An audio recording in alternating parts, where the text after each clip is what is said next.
Bom dia, doutor Belísio. Boa tarde, aliás. Boa tarde, Cid. Boa tarde, Berg. Boa tarde, ouvintes, internautas, flamenguistas, vascaínos e todas as torcidas. É um prazer, mais uma vez, poder participar desse programa de tão grande audiência e cada vez vem crescendo mais. Doutor Belísio, vamos começar. A gente deixou o esporte para o final, dar uma palhinha, mas vamos começar falando sobre. Eu queria perguntar para o senhor sobre a perda da audição na terceira idade, né? Isso acontece com que frequência? Sim, eu posso mandar 2 alôs? Pode, aqui. Vamos lá. Mandar um alô para a dona Fátima, lá da Boa Passagem, mãe de dona Luzia, para a Sandra, lá de São Rafael, mãe de Ramunda, filha de dona Porfíria, pessoal que está sempre acompanhando. Tia Nana, eu chamo ela de Tia Nana. E é um pessoal que sempre acompanha o nosso programa, aí pediram para eu mandar esse alô, nada mais justo. Então, sobre perda da audição. Na verdade, o envelhecimento, como todos nós sabemos, ele cursa com perda dos órgãos dos sentidos. O que seria isso?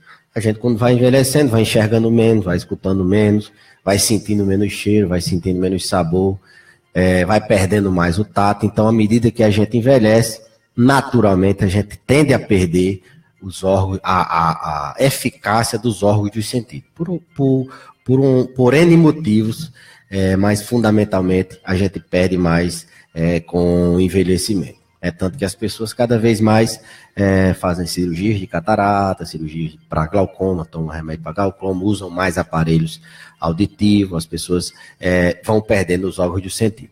A perda da audição, ela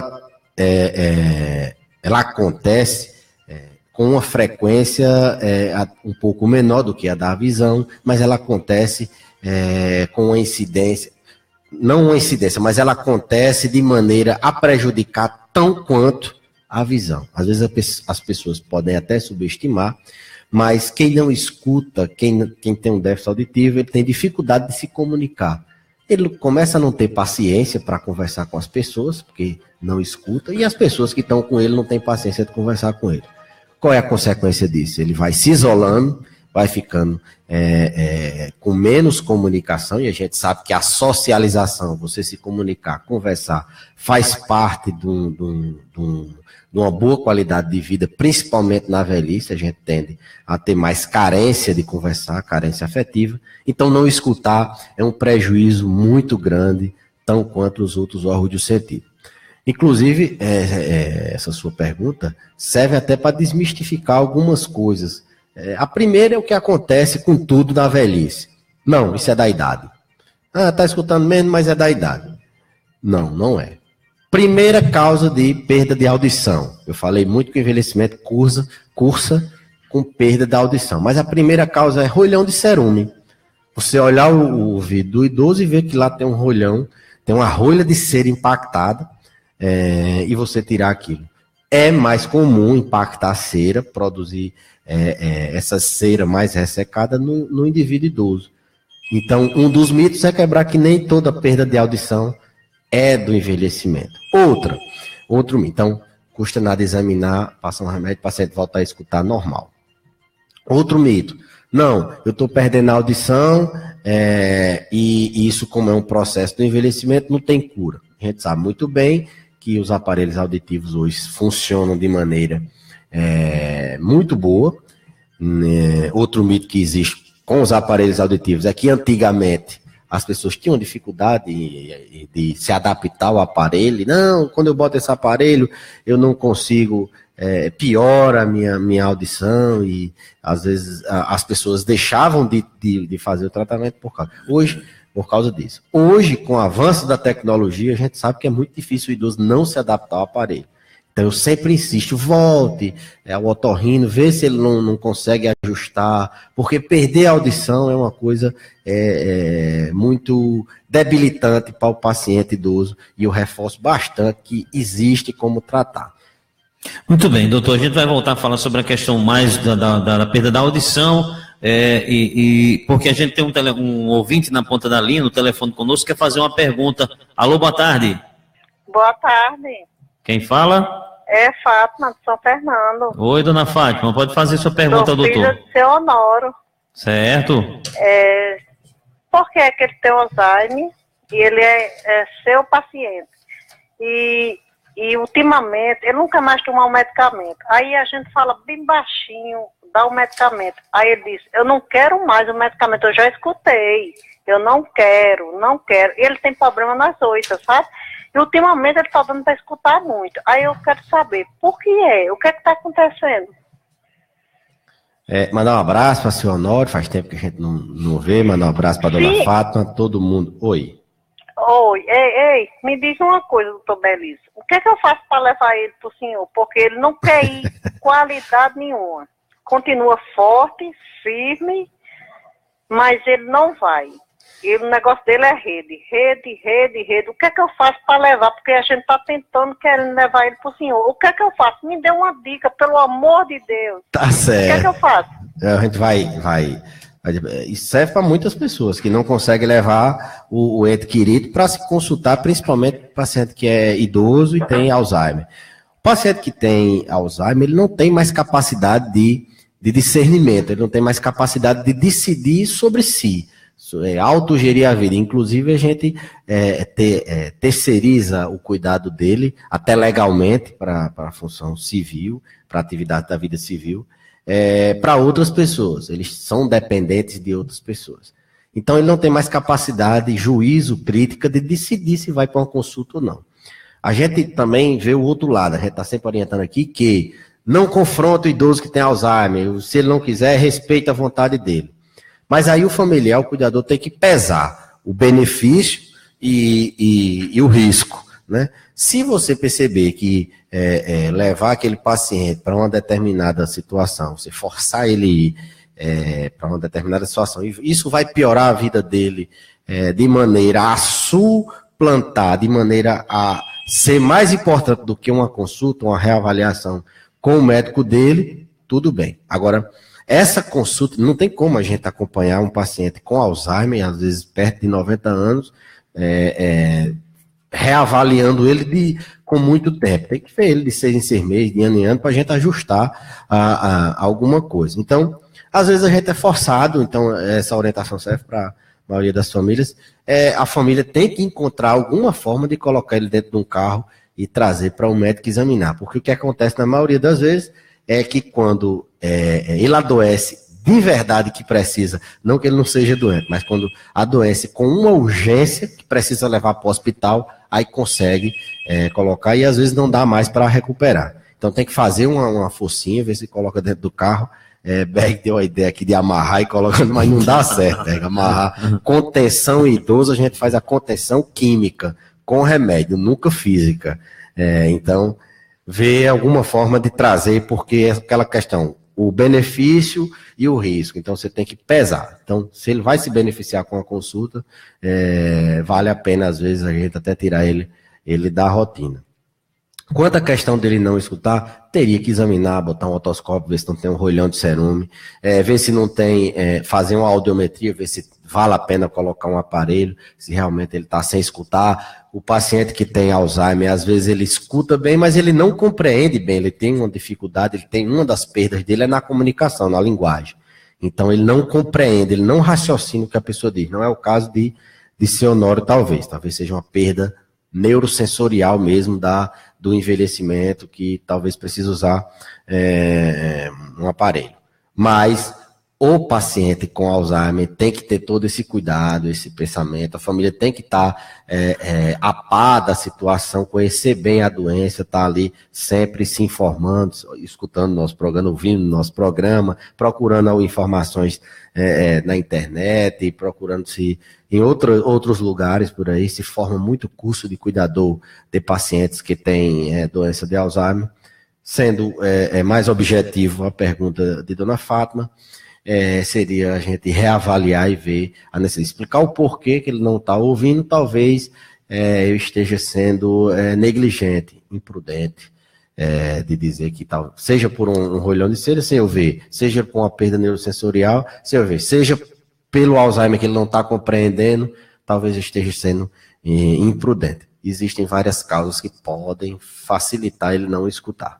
Essa questão do rolhão de cerume, do que o senhor falou, ele se acumula ali, é claro, pela falta de higiene, é isso? E como é que a pessoa idosa que já não tem a agilidade de uma pessoa mais jovem pode fazer essa limpeza? Ou quem cuida dela Como é que faz essa limpeza do ouvido, né, da pessoa idosa? Que cuidado se precisa ter? Excelente pergunta. Sim. Por incrível que pareça, na maioria das vezes não é por falta de higiene. O idoso ele tem uma dificuldade, ele produz mais a cera no ouvido, a cera dele tem uma densidade um pouco diferente, ele tem uma dificuldade maior de eliminar essa cera. É tanto que é um rolhão impactado lá no final do ouvido, não tem cotonete que chegue lá, entendeu? A gente conhece muitas pessoas que cuidam muito bem dos seus idosos e isso acontece. Mas, respondendo a sua pergunta sobre higienizar, evitar de ser mais incisivo, mais profundo. Assim, não pode colocar o cotonete muito profundo. Muito profundo. Tem que limpar externamente. E não precisa ser todo dia, não. É como um adulto jovem.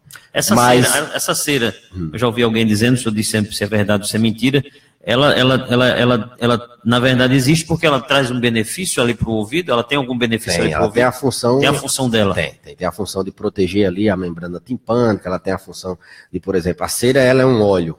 Então, óleo e água não se misturam. Então, ela tem a função de impermeabilizar a membrana timpânica. Ela tem a função fisiológica, por isso que ela é produzida. Só que quando ela é produzida na terceira idade, ela é produzida numa densidade, ela não é mais aquela cerazinha que consegue a gente limpar com cotonete. Ela é mais uma cera ressecada e ela impacta lá. E o idoso tem dificuldade também de colocar o excesso para fora. Muito bem, tem um ouvinte com a gente no telefone. Alô, boa tarde. Boa tarde. Quem fala? É Dalvinha. Quem? Dalvinha. Pronto, Dalvinha. Você tem quantos anos e fala de onde? Eu tenho 51 anos, falo do bairro Valfredo Gugel. Pronto, pode fazer sua pergunta, do Valfredo Gugel. Eu gostaria de saber se o senhor está vivo, porque é que eu não fico boa da minha audição. Eu tive uma dor de dente muito grande. Aí, dessa dor de dente, passou pro ouvido. O ouvido ficou namorando. Eu já fui para otorrino, eu já usei remédio que me ensinaram, eu já gastei mais de R$1.000 com esse ouvido e não fico boa. Gostaria de saber por que foi. Joia. Obrigado pela pergunta, Dalvinha. Às vezes, infecção no ouvido, Sidney, ela faz com que a gente rompa a membrana timpânica. A gente tem uma membrana no ouvido, essa membrana, ela absorve, ela recebe os sinais sonoros e transmite através de um aparelho bem complexo para o nosso cérebro entender aqueles sons agudos, sons graves, enfim. Então, se você não tiver a membrana timpânica, você não consegue ouvir com a mesma qualidade, porque tem outro ouvido também. Então, o que pode ter acontecido, não tenho como dizer, ela falou que o ouvido dela estourou, né? Teve uma infecção, provavelmente, e ela rompeu a membrana timpânica. E nesses casos a gente pode reconstruir a membrana timpânica, no caso o otorrino é o especialista para isso. Tem alguns casos que faz a reconstrução da membrana, tem outros casos que é tratamento conservador, a pessoa fica com um déficit auditivo. Essa reconstrução é cirurgia? Fica com déficit por um período e depois regenera, principalmente criança, mas quem pode melhor responder seria esse colega que tratou dela, se ainda tem alguma recuperação. A gente falou de perda auditiva. No paciente idoso, e falamos as principais causas. No adulto jovem, ou nas pessoas com menos idade, as crianças, são outras causas. A pessoa perde a audição, às vezes no unilateral, bilateral, por diversas outras causas, inclusive infecção. Quem nunca gripou e ficou com o ouvido com a audição diminuída, com o ouvido tampado, como a gente diz, porque a gente produz uma secreção na árvore respiratória, essa secreção vai para o conduto auditivo, a boca se comunica com o ouvido, e entope, incha ali, enfim. Mas no idoso, a maioria das vezes a gente consegue recuperar quando tem integridade da membrana timpânica, quando tem condições de recuperar com o aparelho, gente recupera. Se for só uma lavagem, acontece também, das vezes, a gente identificar o rolhão de cerume, dissolver aquela cera, a gente usa um remédio e depois a gente manda lavar, e mesmo assim o paciente ainda fica com algum grau de, nem sempre, só uma causa explica a perda auditiva. Ele tem tanta cera como ele tem uma perda neurosensorial da velhice. Tem outras causas, pode ter tido uma infecção por fungo, infecção por bactéria, pode não ter a membrana íntegra, mas de maneira geral, o idoso perde a audição por causa do processo de envelhecimento, que ele perde todos os órgãos de sentido, ele perde função, eficácia na audição, na visão, no paladar, enfim. E essa causa do rolhão de cerume, que é sempre bom o acompanhante tá observando se não está impactando cera. Eu sei que o aparelho para a gente poder examinar é o otoscópio. É um aparelho que a gente tem no consultório, mas... Em todo caso, tem que investigar. Qualquer situação no ouvido tem que ir para o médico para investigar. Tem que tratar, investigar e tratar. Se a gente trata sem saber o que é, a gente vai errar o tratamento. É aquela história. Se você quer percorrer o caminho, mas não sabe para onde vai, você não sabe por onde ir. Então, para a gente poder chegar num determinado local, você tem que saber o caminho. Para você saber o caminho, você tem que investigar e ver que aquele caminho é o certo. Só sair andando não adianta, sair tratando tudo não adianta. Doutor, o ouvinte ligou aí fazendo uma pergunta, querendo saber, ela disse que tem um zumbido em um dos ouvidos, às vezes nos dois, às vezes só em um. O que é esse zumbido? Eu já vi muita gente relatando que tem isso também. Dependendo da idade, né? No idoso, o zumbido, que é aquela cigarra no ouvido, ou então aquele zunido mesmo, aquele tinido, zoom no ouvido, é uma condição que pode ser causada por algumas doenças, mas pode ser idiopática, sem causa aparente. O paciente tem predisposição até aquilo. É mais comum no idoso, né, o zumbido, e ele tem origem vascular, pode ser algum problema na circulação do ouvido, tem origem nervosa, pode ser algum problema na inervação do ouvido, e tem origem secundária. Outras causas podem causar um zumbido, por exemplo, uma otite, uma infecção no ouvido, você pode ter um zumbido transitório. Agora, aquele zumbido crônico, aquele chiado no ouvido, aquela zoada no ouvido, aquele negócio que os idosos referem, tem uma coisa martelando no meu ouvido, é uma das coisas mais difíceis da gente tratar. A gente tem algumas medicações, mas a eficácia dessas medicações a gente se frustra, às vezes, no tratamento. A gente faz medicamento e o paciente não melhora. Mas é uma condição que incomoda, que a gente tem que identificar se é vascular, se é nervoso, identificar se não tem alguma outra coisa associada. Outro dia eu falei aqui de tontura, e uma das causas de tontura é a doença de Menier. E a tríade dessa doença é perda auditiva, tontura e zumbido, né? Então a pessoa tem uma tontura com uma duração média de horas, mais ou menos, ela tem uma sensação de plenitude auricular, ela escuta aquela voz mais distante e tem o zumbido, né? Então, essa doença, por exemplo, é tratada com um diurético. Essa doença, por exemplo, é tratada com isso. Mas pode ser um zumbido causado por medicamento. Idoso toma muito remédio, zumbido pode ser causado por algum medicamento. Pode ser causado de maneira idiopática, pode ser causado porque a circulação dele ali no ouvido não está bem. Pode ser causado, paciente que tem enxaqueca, ele tem um tipo de enxaqueca que cursa com zumbido. Então é em virtude da enxaqueca. É uma condição que não é uma doença assim, olha, como uma febre, você passa um remédio para a febre, ela baixa. A gente muitas vezes trata 2, 3, 4 tipos de remédio para poder acertar e tratar aquele zumbido, e que é mais prevalente, muito mais prevalente no indivíduo idoso. No indivíduo idoso. Então, o zumbido é uma entidade complexa de tratar, que tem várias causas e que, na maioria das vezes, a gente precisa ganhar a confiança do paciente, que 1, 2 ou 3 tentativas a gente pode não conseguir êxito. Doutor, sair aqui um pouquinho desse tema do ouvido. Minha sogra lá nas Populares pediu para lhe perguntar, dona Terezinha, que está com a boca seca de forma muito constante, à noite, quando está dormindo, durante o dia, essa secura na boca, Ela queria saber se tem uma causa e qual, se o senhor podia dizer. Tem que investigar ou dá para dizer isso? Eu tô meio que entendendo esse tem que investigar como uma ironia, que tudo eu digo que tem que investigar, né? Não, mas tem que investigar. Não, mas é porque tem mesmo. Mas, assim, a gente, na maioria das vezes, a boca seca, na medicina a gente chama de xerostomia.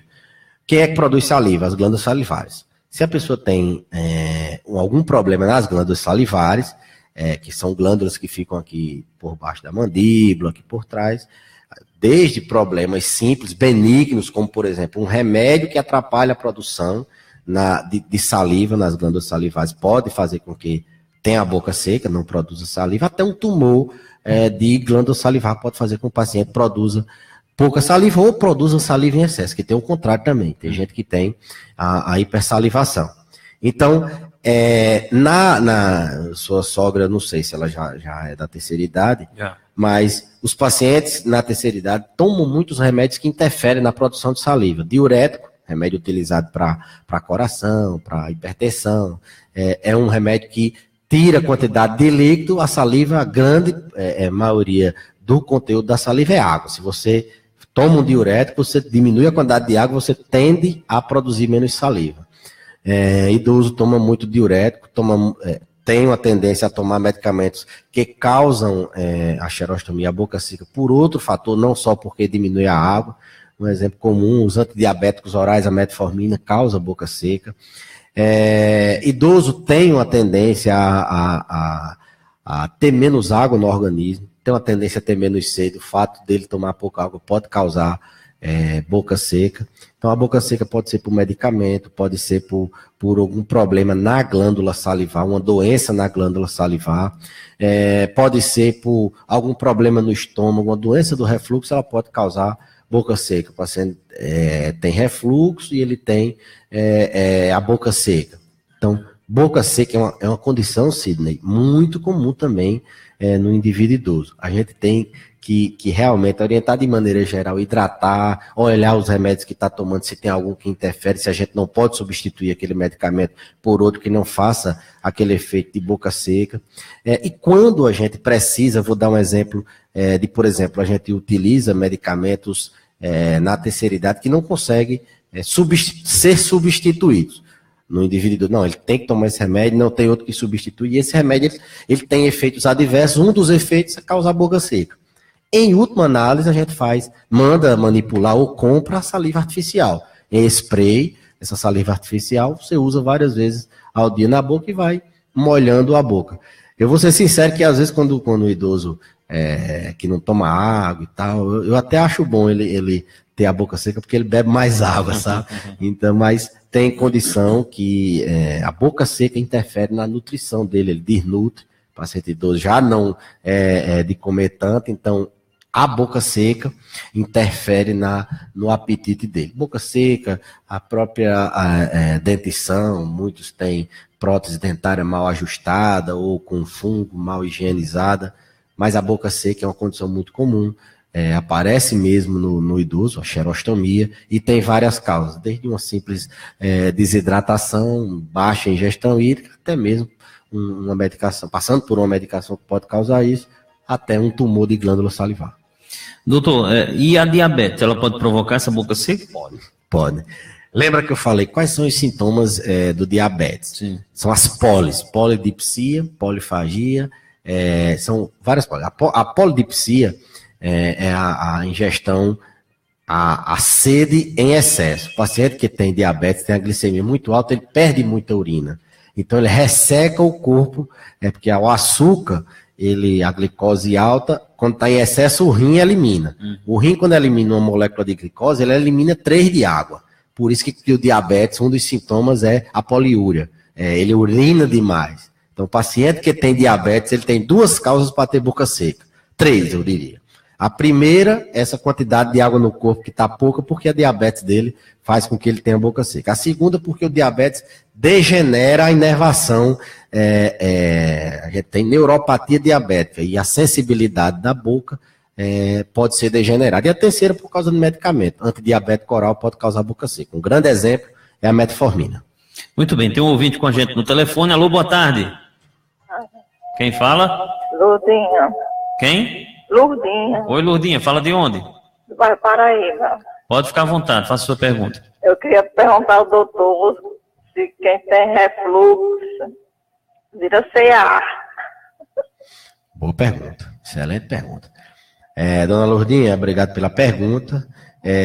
Doença do refluxo, ela pode causar câncer? Sim, pode. A doença do refluxo nada mais é do que o ácido que está no... Quando a gente come, a tendência é que a comida passe para o estômago, o esôfago, na verdade, ele feche a boca de cima do estômago para a comida não voltar. O conteúdo do estômago, ele é ácido. É a primeira barreira de defesa da gente. O pH é baixo e a gente tem a acidez ali para proteger de micro-organismos na alimentação que possam vir. Então, o conteúdo do estômago é ácido. Se a gente não consegue fechar bem essa boca do estômago em cima, a gente tende a refluir o conteúdo do estômago, o ácido do estômago. Esse ácido, ao longo do tempo, ele pode lesar a pele de dentro do esôfago, a mucosa do esôfago. Vai agredindo, e em uma época, essa agressão modifica aquela pele de dentro, aquela mucosa, transformando no esôfago, que a gente chama esôfago de Barrett. É um tipo de lesão pré-neoplásica. É um tipo de lesão causada pela doença do refluxo, de tanto ser agredido ali, aquela pele dentro do estômago, que se transformou numa pele com capacidade de se transformar num câncer. Então, doença do refluxo, por mais simples que seja o tratamento, se não cuidar, pode virar esôfago de Barrett. O Barrett é uma lesão pré-neoplásica, levar a um câncer. Muito bem, tem um ouvinte perguntando aqui sobre essa questão do refluxo, doutor Sidney. Pergunta ao doutor Belísio se o refluxo atinge o ouvido e o que acontece quando isso ocorre. Não, diretamente não atinge não. O refluxo ele pode causar asma, ele pode causar tosse crônica, ele pode causar os próprios sintomas de regurgitação, senta a comida voltando, de plenitude pós-prandial, que é aquela sensação de empachamento, a própria azia, que é pirose. Agora, a doença do refluxo diretamente dá um problema. Ela perguntou se... Na audição. Não foi dar zumbido, não. Diretamente, não. Pode ser de maneira indireta. O paciente tem doença do refluxo e esse refluxo eu não consigo fazer uma associação com a perda auditiva, não. Não consigo... Não existe, assim, uma linha de pensamento de que a doença do refluxo possa causar algum problema na audição. Então, e quando a pessoa come, por exemplo, vai comer um cuscuz, que é um alimento que é feito com milho, por causa do milho, né? Triturado e tal, essa coisa toda. Aí, quando você come o cuscuz, tem pessoas que dão um soluço. Quando o alimento passa no esôfago, você tem um soluço, chega um soluço. O que seria isso? E como tratar? O senhor já ouviu falar alguma coisa? É assim. O que é o soluço? O soluço é quando a gente não consegue, o bolo alimentar não consegue passar de maneira fisiológica, ou seja, de maneira normal até o estômago. A gente quando engole, quando ingere alguma coisa, a gente tem um movimento muscular, os músculos do esôfago, eles fazem o peristaltismo, tem umas ondas que encaminham o alimento, que direcionam o alimento para o estômago. Quando a gente não consegue, por exemplo, um alimento que você ingere numa quantidade acima do normal e sem mastigar de forma adequada, você pode ter soluço. Então, o soluço é uma desorganização, descompasso dessas ondas que levam o alimento para o estômago, é um sinal que o alimento não foi adequadamente mastigado, ou não está numa consistência adequada até chegar ao estômago. O cuscuz é um alimento que pode causar isso, porque ele tem uma capacidade de absorver água muito grande, então ele incha, né? Você quando come ele se torna um volume maior. Então tem que comer devagar, mastigar bem e fracionar a alimentação, e colocando aos pouquinhos na boca, que é uma coisa que as pessoas, pela pressa do dia a dia, ou pela fome, quer chegar a engolir logo de uma vez. No idoso, às vezes, por problema na dentição, ele não consegue mastigar bem, ele quer engolir logo, ou mesmo por mau hábito alimentar, não mastiga bem, não faz uma ingestão adequada. No idoso, um problema fica mais acentuado. Pode ficar mais acentuado por causa disso. Idoso, inclusive, ele soluço, a gente pensa, logicamente, na consistência, na mastigação, mas a gente pensa em outras doenças também, quando o idoso está tendo soluço, quando ele está se engasgando com a comida, que a gente chama de disfagia, a gente pensa em algumas outras doenças, por exemplo, um divertículo de Zenck, que é uma espécie de uma bolsa. O esôfago é um tubo, então naquele tubo ele tem uma bolsa ali, então a comida se acumula ali, divertículo de Zenck. Ele pode fazer esses divertículos no esôfago e acumular comida, ele come e daqui a pouco essa comida reflui. Um tumor pode acontecer do paciente com esôfago, com algum problema no esôfago, com um tumor no esôfago, ele não passar a alimentação e ele ter soluço. A calásia é uma doença que é uma hipertonia. No final do esôfago, na transição do esôfago com o estômago, o paciente tem uma contração muito forte do músculo do esôfago, que é o contrário do que acontece na doença do refluxo, é frouxo ali. Na calásia é uma hipertonia do esfíncter esofágico inferior. Então ele começa a ter dificuldade dessa comida passar, a comida vai se alimentando e o paciente pode fazer engasgo, tosse, acumular muita comida. Outra coisa que pode causar doença de Chagas. Doença de Chagas não é só o coração que cresce, né? Cresce o intestino, o megacólon. Não sabia disso. E pode crescer o esôfago, ficar um esôfago bem dilatado. A doença de Chagas cursando com mega esôfago. Quer dizer que a doença de Chagas ela pode não se manifestar no coração especificamente e atuar nesses outros lugares aí? Pode. Mas pode ser só no estômago e não no coração? Pode, inclusive... Ele atinge tudo? Pronto, inclusive quando geralmente a cepa do micro-organismo que causa, ela tem tropismo, ou seja, ela tem preferência por um ou por outro. Dificilmente você tem um paciente que tem doença de Chagas que tem alteração cardíaca e intestinal. Geralmente ele tem um ou ele tem outro, entendeu?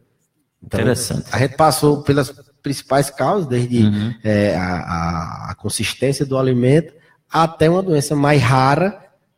Chagas dando mega esôfago é muito mais raro do que Chagas dando a doença no coração, mas que pode acontecer, pode.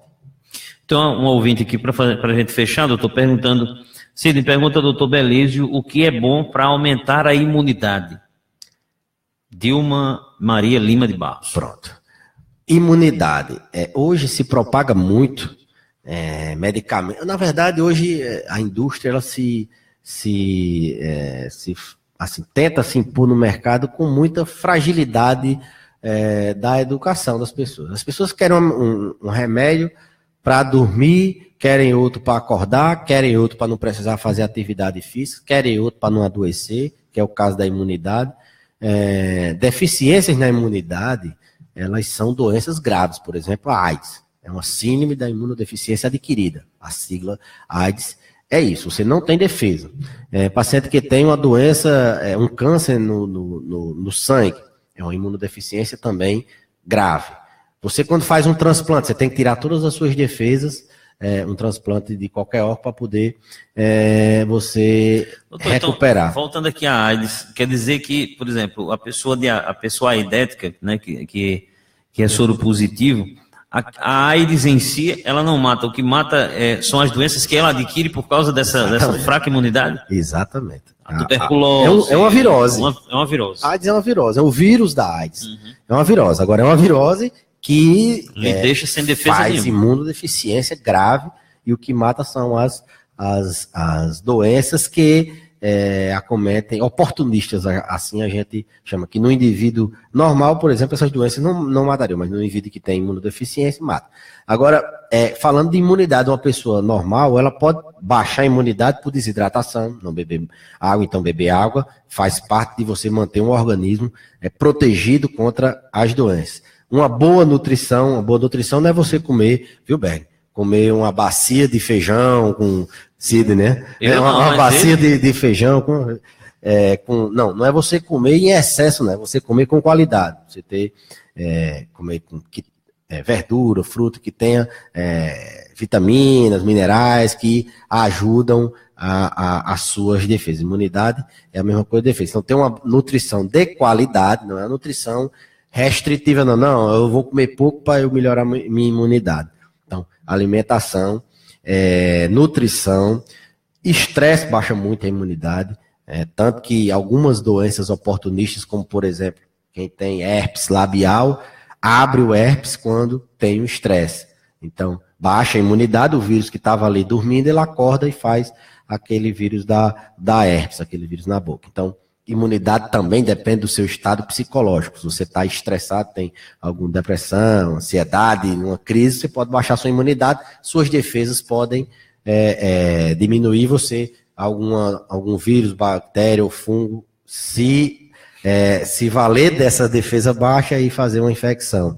Sono, se você não dorme bem, é muito comum, por exemplo, no carnaval, termina o carnaval, tá todo mundo gripado, tá todo mundo, não é porque o carro do contato, porque às vezes diz, não, é porque choveu no carnaval, não, às vezes nem chove no carnaval, é porque a pessoa 7 dias sem dormir que presta, bebendo de manhã, tarde de noite, se alimentando ruim, bebendo pouca água, naturalmente as defesas baixam, ela vai ter uma doença quando terminar o carnaval. Então, nada de ficar tomando, não, eu vou tomar vitamina C, vou tomar um remédio que tem lá, que disseram que melhora a minha imunidade. A gente tem que fazer nossa imunidade funcionar na alimentação, na hidratação. Vivendo saudável. Vivendo saudável. Nada melhor do que você ter uma imunidade, você vivendo saudável. Agora, de maneira artificial, a gente pode melhorar as defesas, fazendo a prevenção primária com as vacinas. Tem algumas coisas que a gente nem tendo, fazendo todo esse cuidado, a gente consegue. Então, se vacinar quando criança, quando adulto, quantos idosos não tomam a vacina da gripe, quantos não querem tomar da pneumonia, faz mais de 20 anos que não toma do tétano e mora na zona rural. Então, vacinar-se também faz parte de você manter uma imunidade íntegra. Beleza, quero agradecer a sua participação por hoje. Voltamos na próxima terça no quadro Envelhecer com Saúde. Eu que agradeço, Sidney, e espero próxima terça poder participar mais uma vez. Um grande abraço. Se Deus quiser, o Flamengo vai vencer esse fim de semana, né? Com o Júlio César no banco, né? Rapaz, boa sorte para vocês. Júlio César e Dourado, você esqueceu de dizer. Sim, Dourado. Eu vou ser sincero que eu não gostei não dessa contratação de Dourado. De Dourado? Não gostei. Entendi. Rapaz, Dourado tem 32 ou 33 anos. O cara viveu de tem, alto e baixo. Júlio César vem pro banco. Dourado vem para substituir Guerreiro, rapaz. Não se compara Guerreiro com o Dourado, não. Mas olha, era melhor ficar com aquele menino Viseu. Aquele menino que o Real Madrid tá contratando. Vinícius Júnior. Aquele menino não joga nada. Sim, você... O menino perdeu um gol domingo que não queria ir até eu fazia. No CAPS, não, fazer uma consulta, porque você tá vendo as coisas diferentes. Aquele cara é um craque. Daqui não, bom é aquele Paulinho do Vasco. Aquele é bom. Não vale nada. Pelo amor de Deus. Rapaz, aquele caba joga. Vinícius Júnior, ele perdeu aquele gol, mas aquele caba, ele faz ali um samba do crioulo doido ali na frente, ele deixa qualquer zagueiro doido. Aquele caba é bom, é porque caba novo, 16 anos. Vai pro Real Madrid lá, vai trabalhar as deficiências dele. Ele talvez não seja um Neymar, mas ele vai, sem dúvida, todas as seleções de base ele foi destaque. Eu tenho muita pena do futebol brasileiro, doutor, para a gente encerrar, pelo fato de, por exemplo, a gente tem jovens garotos despontando no futebol, não só no Rio, mas em outros estados também. Aí, por exemplo, o menino tem 16 anos no Flamengo, 16 anos, está começando agora, mas já venderam ele para o Real Madrid, né, para o futebol europeu, porque o Brasil não tem condições de fazer com que ele desenvolva o futebol dele. A verdade é essa.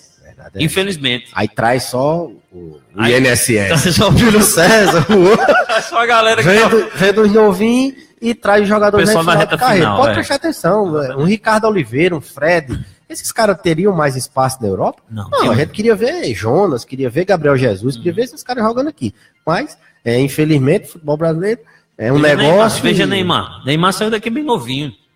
Né? Mas, claro que ali teve toda uma ele ainda segurou muito tempo. Segurou muito tempo, foi. Mas ali teve toda a questão financeira por trás, é lógico, né? Muito de mais destaque, do que isso. Para jogar na seleção, se você jogar no Brasil, é meio que uma coisa pejorativa. Isso, exatamente. Mas, então, infelizmente, todo um contexto. A garotada das bases dos times brasileiros, eles não têm oportunidade de desenvolver o futebol aqui no país. Não tem. Mas por falar em base, vale ressaltar quem foi o campeão da Copinha. Diga aí no seu microfone. Quem foi? Foi o Corinthians? Foi o Corinthians? Será? Foi o Corinthians? Foi o Mengão, rapaz. O Mengão ganhou semana passada. O Flamengo. Em 3 anos a gente em 4 anos, a gente ganhou 2.